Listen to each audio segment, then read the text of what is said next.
오늘 우리에게 주시는 말씀은 창세기 1장 14절 말씀입니다. 제가 본문 말씀을 먼저 봉독해 드리겠습니다. 하나님이 이르시되 하늘의 궁창에 광명체들이 있어 낮과 밤을 나뉘게 하고 그것들로 징조와 계절과 날과 해를 이루게 하라. 아멘. 오늘 수요일에는 저희들이 창세기 강의 6번째 시간으로서 창세기 1장 14절 말씀을 갖고 모든 것에는 연한이 있습니다 라는 제목으로 하나님의 말씀을 전하도록 하겠습니다. 오늘 본문 말씀은 하나님이 우주 만물을 지으실 때 네 번째 날 창조에 관한 이야기 중에 첫 구절입니다. 하나님은 넷째 날에 해와 달과 별들을 만드셨습니다. 근데 도대체 하나님은 왜 해와 달과 별들을 만드셨을까요? 거기에 대한 하나님의 뜻, 하나님의 메시지와 계시가 오늘 본문 14절에 담겨 있는데 여러분 한번 다시 주목해 보시기 바랍니다. 도대체 이 14절에 하나님은 어떤 계시를 담아 놓으신 건가 하는 마음으로 경청하시고 묵상하듯 한번 말씀을 주목해 보시기 바랍니다. 제가 봉독해 드리겠습니다. 하나님이 이르시되 하늘의 궁창에 광명체들이 있어 낮과 밤을 나뉘게 하고 그것들로 징조와 계절과 날과 해를 이루게 하라. 하나님께서 넷째 날 하늘의 해와 달과 별들, 광명체들을 지으시고 그것으로 낮과 밤을 구분하시고 해 1년이라는 시간을 정하시고 24시간 날을 정하시고 사람들이 살아가는 시간의 선순환을 만들어 놓으셨다. 그리고 그것을 징조로 우리에게 주셨다라고 이 14절이 말씀합니다. 하나님이 도대체 해와 달과 별들, 광명체들을 만드시고 그곳으로 날과 해와 연수를 정하여서 우리들에게 징조로 보여주셨다고 하는데 어떤 징조? 그 징조에는 어떤 하나님의 뜻과 계시가 담겨 있는 걸까요?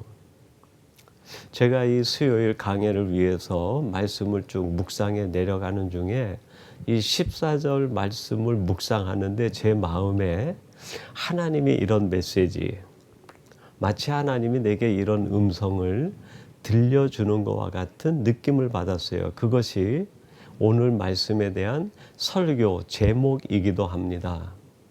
기성아, 이 땅에 있는 모든 만물들은 다 연한이 있음을 알아라 하는 마음에 울림이었고 하나님이 제게 주신 강한 감동이었어요.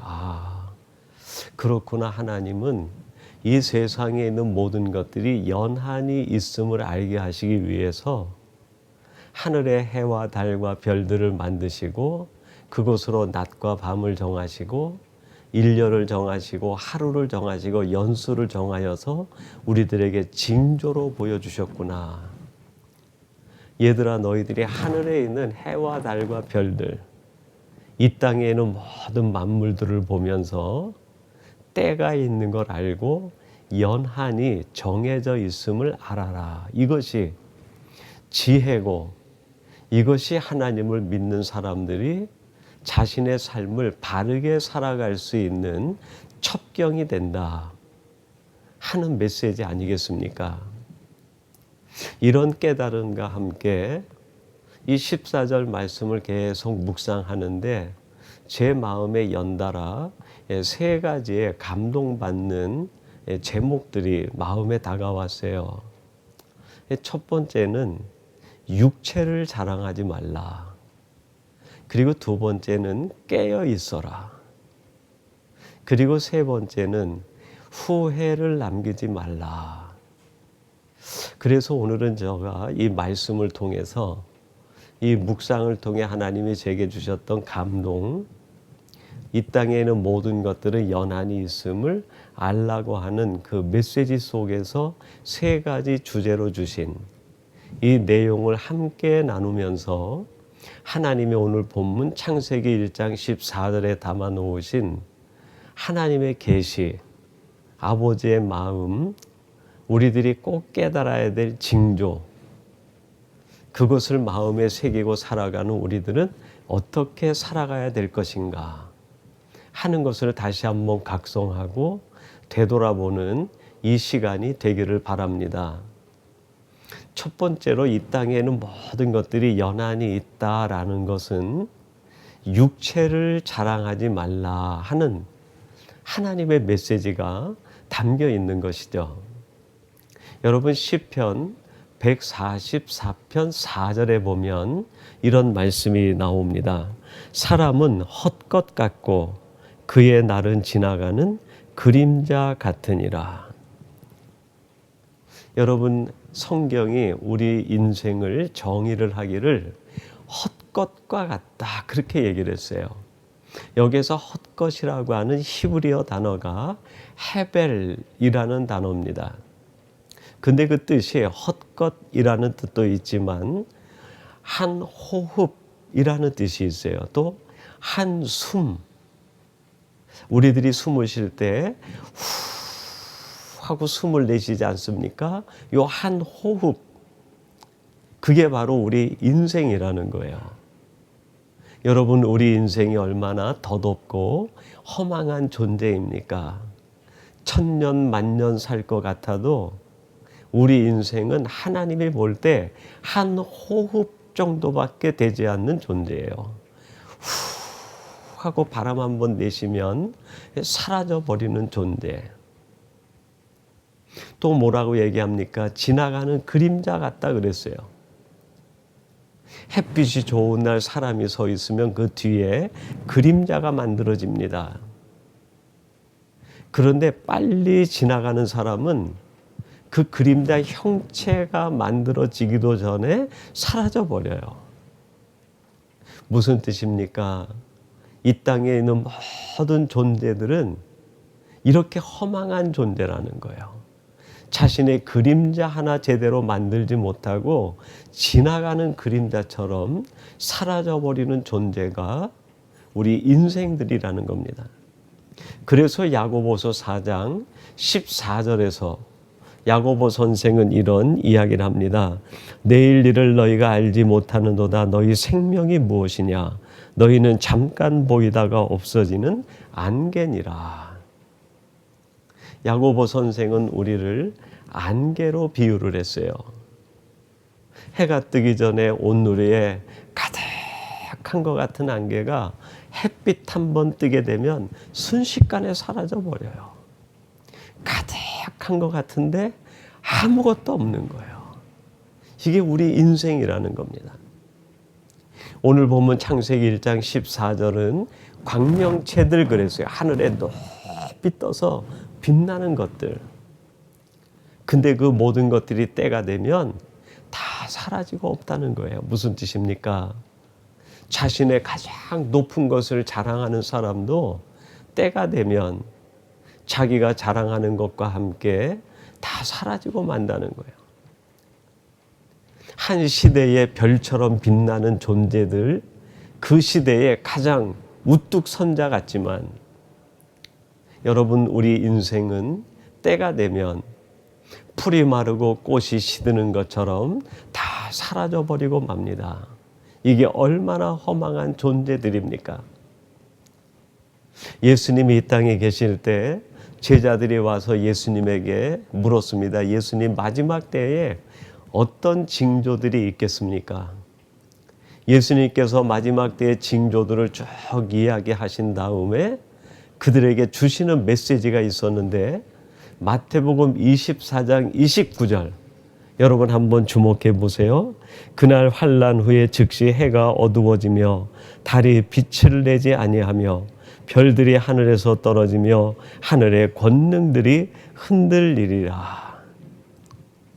예수님께서 마지막 때 징조들을 얘기하면서 제자들에게 하시는 말씀이 뭡니까? 얘들아, 때가 되면 하늘의 별처럼 떠 있고 자기를 자랑하는 수많은 인생들이 다 추락하고 말 거야. 자기의 영광, 자기의 부귀, 자기의 권세와 권력을 자랑하는 모든 사람들이 낙엽 떨어지듯 다 떨어지고 사라지고 만다는 거예요. 자기의 힘을 자랑하고 자기의 능력을 자랑하는 세상에 권능 있는 자들이 때가 되면 다 흔들리고 만다는 거예요. 여러분, 이런 것을 우리에게 교훈으로 주시는 까닭이 뭡니까? 너희들은 이렇게 때가 되면 사라져버릴 세상적이고 육체적인 것을 자랑하지 말라는 거예요.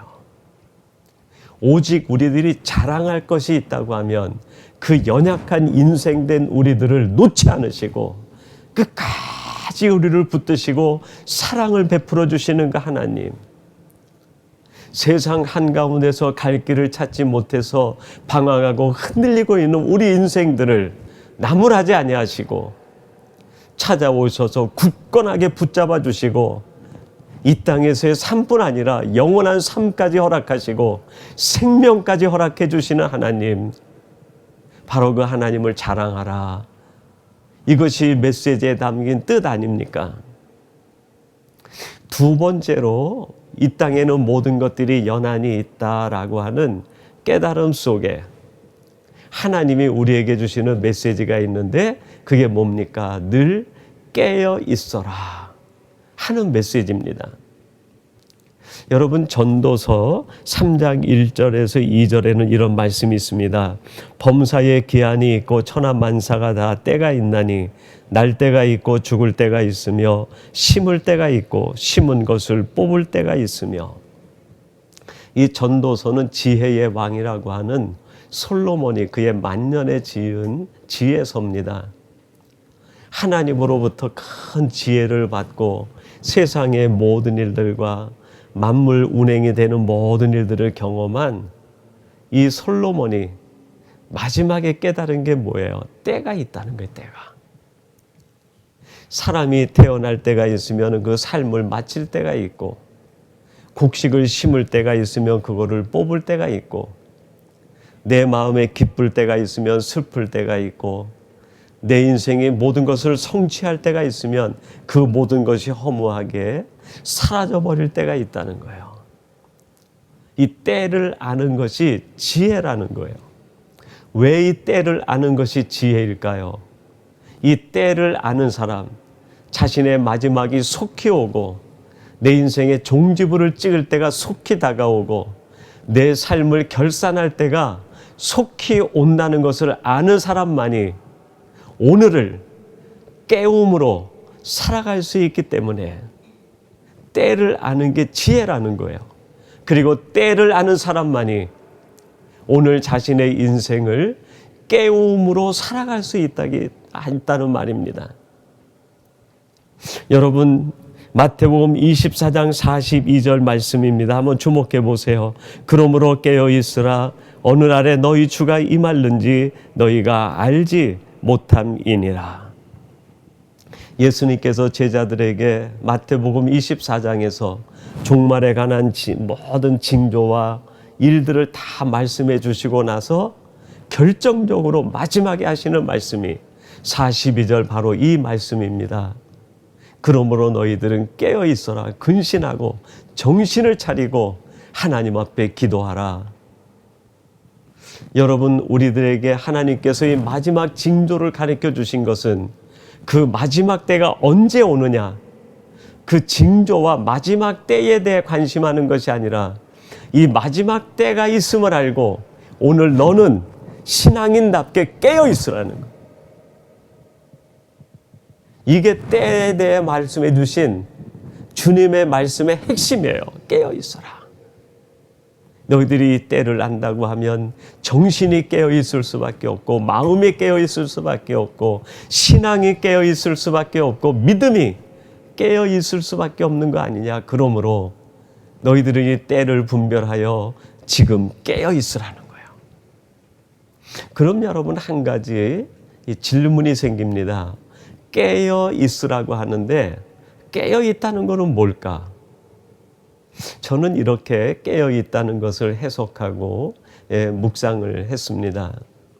깨어 있다는 것은 하나님과 내가 지금 소통되는 관계 속에 있다는 것을 의미한다. 또 깨어 있다는 것은 하나님으로부터 내가 지금 영향을 받고 있는 상태다. 이게 깨어 있는 상태라는 거예요. 반대로 얘기하면 이거죠. 깨어 있지 않은 상태는 뭘까요? 하나님이 내게 말씀을 주시고 계시를 주시고 하나님께서 나에게 사인을 주시고 하나님이 나에게 엄청난 은혜를 주심에도 불구하고 그것이 전혀 내게 영향을 미치지 못하는 거예요. 하나님이 주시는 말씀이 내게 도전도 되지 않고 자극도 되지 않고 찔림도 되지 않고 채찍도 되지 않는 거예요. 그래서 말씀하시는 하나님과 내가 전혀 관계가 없는 거예요. 하나님이 나에게 뭔가 말씀하실 때는 그 말씀을 통해 내가 영향 받기를 원하시는 거 아닙니까? 근데 그 말씀이 들려오는데 내가 전혀 말씀에 영향을 받지 않아요. 신앙이 죽어 있는 것이고 영적으로 잠들어 있는 것이고 하나님 앞에서 죽은 자와 같은 거 아닙니까? 하나님과 소통이 없는 거예요. 이게 얼마나 불행한 일입니까? 여러분이 마지막 때에는 사람들이 전부 이렇게 하나님에 대하여 깨어있지 못한 영적으로 마비되고 신앙적으로 하나님에 대하여 다 죽은 자로 살아간다고 이야기합니다. 로마서 3장 11절 12절에 이렇게 말씀합니다. 깨닫는 자도 없고 하나님을 찾는 자도 없고 다 치우쳐 함께 무익하게 되고 선을 행하는 자는 없나니 하나도 없도다. 사도 바울이 로마서에서 마지막 때에 우리 인생들의 불행한 모습을 묘사하는데 이렇게 묘사합니다. 하나님이 우리에게 메시지를 주시고 사인을 주시고 징조를 주시고 수없는 은혜를 부어주시지만 그 하나님이 주시는 것에 영향을 받지 않는 거예요. 소통이 단절된 채 깨어있지 못하고 하나님을 찾는 자도 없고 깨닫는 자도 없고 영적으로 무지하여 다 깊은 영적 어둠에 빠져 있다는 거예요. 여러분, 세상에 가장 무서운 병 두 가지가 있다고 합니다. 첫째는 통증은 있는데 병명을 알 수 없는 병. 이게 무서운 병이라는 거예요.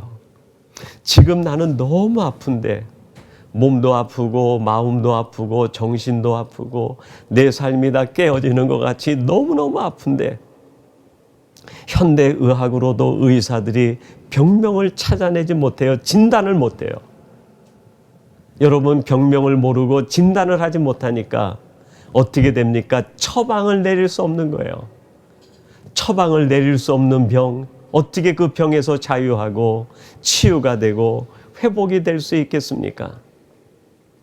또 한 가지 무서운 병이 있다고 합니다. 지금 내 몸은 죽어가고 있는데 내 몸과 마음은 다 시들어가고 있는데 통증을 느끼지 못하는 거예요. 내 몸은 서서히 기력을 잃고 내 안에서 영이 빠져나가고 내 안에서 마음이 죽고 내 심령이 죽어가고 육체가 죽어가고 있는데 통증을 느끼지 못하는 거예요. 그러다가 어느 순간에 자기 인생의 마지막이 갑자기 찾아오는 거예요. 이게 얼마나 불행한 일입니까? 여러분, 우리가 하나님에 대하여 영향을 받지 못하면 하나님과 소통이 단절된 채 깨어있지 못하면 결국 우리들이 이렇게 통증 없는 인생을 살다가 우리 인생 하나님 앞에서 불행하게 끝내고 마는 거 아닙니까? 그래서 오늘 하나님은 천하 만물에 때가 있음을 가르쳐 주시고 그러므로 너희들은 이것을 기억하고 깨어 있어라. 나와 소통하는 자가 되기를 원하며 내가 너에게 주는 이 말씀 속에서 너는 도전을 받고 자극을 받고 각성과 깨우치는 나의 자녀들이 되라. 말씀하시는 거 아니겠습니까? 마지막 세 번째로 모든 것에는 연한이 있다라는 뜻 속에는 후회를 남기지 말라 하는 하나님의 메시지가 담겨 있습니다. 여러분, 베드로전서 4장 7절에서 8절에 보면 이런 말씀이 나옵니다. 만물의 마지막이 가까웠으니 그러므로 너희는 정신을 차리고 근신하여 기도하라. 무엇보다도 뜨겁게 서로 사랑할지니 사랑은 허다한 죄를 덮느니라. 베드로 선생이 사랑하는 제자들과 무리들에게 이 편지를 써서 보냅니다. 얘들아, 만물이 가까웠으니, 이 만물의 마지막 때가 가까웠으니 정신을 차리고 근신하고 깨어 기도하라. 무엇보다도 서로 열심히 사랑하라 라고 메시지를 들려줍니다. 여러분, 베드로 선생이 왜 이렇게 사랑하는 무리들에게 정신을 차리고 너희들이 마지막이 가까웠으니 그 때가 지나기 전에 사랑할 바를 사랑하라고 이야기했을까요? 우리가 하나님 앞에 올라가는 마지막 순간에 후회를 남기지 않는 성도들이 되기를 바라는 베드로의 마음 아닙니까? 오츠 슈이치라고 하는 일본의 호스피스 병동의 전문의로 있던 오츠 슈이치라고 하는 그 의사가 있습니다. 이분이 그 호스피스 병동에서 일을 하면서 많은 사람들이 마지막 순간 그 병동에 입원했다가 그들이 임종을 하는 것을 지켜보면서 한 사람 한 사람 관찰하게 됩니다. 근데 열이면 열, 그 호스피스 병동에 입원했다가 떠나는 사람들이 마지막 임종 순간에 전부 후회를 하더라는 거예요. 후회를. 그래서 도대체 무엇에 대한 후회를 하는가? 그걸 하나씩 하나씩 기록해 보고 그것을 정리해서 죽을 때 후회하는 25가지라고 하는 것으로 책을 냈어요. 사람들이 죽을 때 많은 후회를 하는데 그 중에 제일 많이 후회하는 것, 그것이 바로 사랑할 때 사랑하지 못한 것, 용서할 때 용서하지 못한 것, 그것들을 제일 많이 후회하더라는 거예요. 여러분, 우리들이 사랑할 때 사랑하지 못하고 용서할 때 용서하지 못하면 우리 인생 마지막 때가 돼서 인생을 정리하고 하나님 앞에 올라갈 때 기쁨으로 가는 것이 아니라 후회를 가지고 올라가게 돼요. 우리들이 하나님 앞에 올라갈 때는 기쁨으로 개선가를 부르며 가야 되는 거 아닙니까? 근데 용서할 때 용서하지 못하고 사랑할 때 사랑하지 못하면 결국 그 사람은 마지막 하나님 앞에 올라갈 때 후회를 가슴 가득 안고 올라가는 어리석은 사람이 된다는 거예요. 제가 개인적으로 좋아하는 시인 중에 나태주라는 시인이 있습니다. 이분이 11월이라는 제목으로 시를 지었는데 이런 내용의 시입니다. 돌아가기엔 이미 너무 많이 와 버렸고 버리기에는 차마 아까운 시간입니다. 어디선가 설이 맞은 어린 장미 한 송이 피를 문 입술로 이쪽을 보고 있을 것만 같습니다. 낯이 조금 더 짧아졌습니다. 더욱 그대를 사랑해야 하겠습니다. 이 나태주 시인은 어린아이들을 가리키던 선생님입니다. 그리고 그분이 11월에 이런 느낌이 떠올랐던 것 같아요. 내가 살아온 1월부터 10월까지는 돌아가기에는 너무 많이 와버렸고 이제 남은 12월 하찮게 여기고 버리기에는 너무 아까운 시간, 그 11월에 내가 서 있는데 문득 자기 마음에 이런 시선 하나가, 눈길 하나가 마음에 온 거예요. 어디선가 어린 장미 하나가 소리를 맞고 그 입에는 피를 흘리면서 나를 노려보고 있는 것과 같다. 그런 느낌을 받은 거예요. 무슨 뜻입니까, 여러분? 나름대로 천진난만에게 아이들에게 학업을 가리키고 지식과 지혜를 가리키며 살아왔던 분이 무슨 해코지할 일이 있겠어요? 그런데 자신도 모르는 사이에 그 누군가에게 해코지한 것이 있지는 않은가? 내가 한 말 한마디에 상처 입은 사람은 없는가? 내가 준 눈길 하나 때문에 아파하는 사람은 없는가?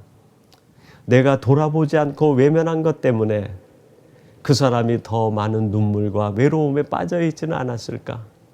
내가 마땅히 사랑의 손을 내밀어야 되는데 내밀지 않은 그것 때문에 더 어둠과 절망에서 떨고 있었던 사람은 없었던가? 이 모든 것들이 한 번에 다가온 거예요. 그래서 마지막에 생각을 합니다. 이제 11월이다. 마지막 남은 12월, 내 남은 인생은 더욱 사랑해야 되겠습니다.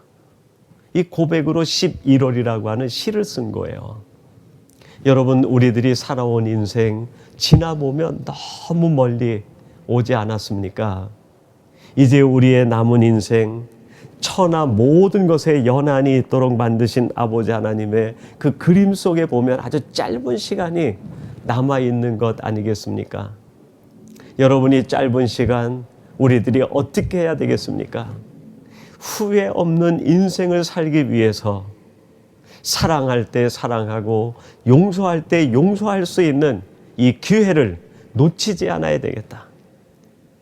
여러분, 오늘부터 살아가는 우리의 인생은 내 야망과 꿈을 성취하기 위한 하나님이 주신 시간, 선물이 아니라 내가 그동안 하지 못했던 용서, 내가 그동안 하지 못했던 사랑을 이제라도 마지막 종지부를 찍기 전에 다 하고 오라고 하나님이 우리에게 주신 은혜요, 선물의 시간 아닙니까? 오늘 창세기 1장 14절 말씀을 통해서 천하 만물의 연한이 있도록 만드신 하나님의 그 뜻 속에서 오늘 나는 어떤 사람으로, 어떤 신앙인으로, 어떤 삶을 살아야 될 것인가? 오늘 말씀을 통하여 다시 한번 깊이 깨닫고 여러분들 삶에는 하나님이신 은혜와 이 마지막 순간, 마지막 때를 가장 지혜롭게 살아가시는 우리 복된 성도들이 되시기를 주님의 이름으로 축원합니다. 우리 같이 기도하겠습니다. 하나님 아버지, 오늘 주신 말씀을 통하여 천하 만물에 연한이 있음을 가르쳐 주시고 그 연한 속에서 우리들에게 주시는 메시지가 육체를 자랑하지 말며 너는 깨어 근신하며 무엇보다도 후회를 남기지 않는 나의 자녀들이 되라고 말씀해 주시니 감사합니다. 아버지 하나님, 오늘 주신 말씀을 통하여 우리의 깊은 깨달음과 각성이 일어나게 도와주시어서 이제 앞으로 남은 우리의 인생을 내 야망과 꿈을 성취하기 위한 시간의 도구로 삼는 것이 아니라 내가 하지 못한 사랑, 내가 하지 못한 용서를 베풀어 하나님 앞에 올라갈 때 후회를 남기지 않는 사람으로서 지혜 있는 삶을 살게 도와주시옵소서. 오늘 이 말씀을 함께 나누는 모든 주의 백성들에게 이 은혜가 넘치게 주실 줄로 믿사옵고 예수님의 이름으로 기도하옵나이다. 아멘.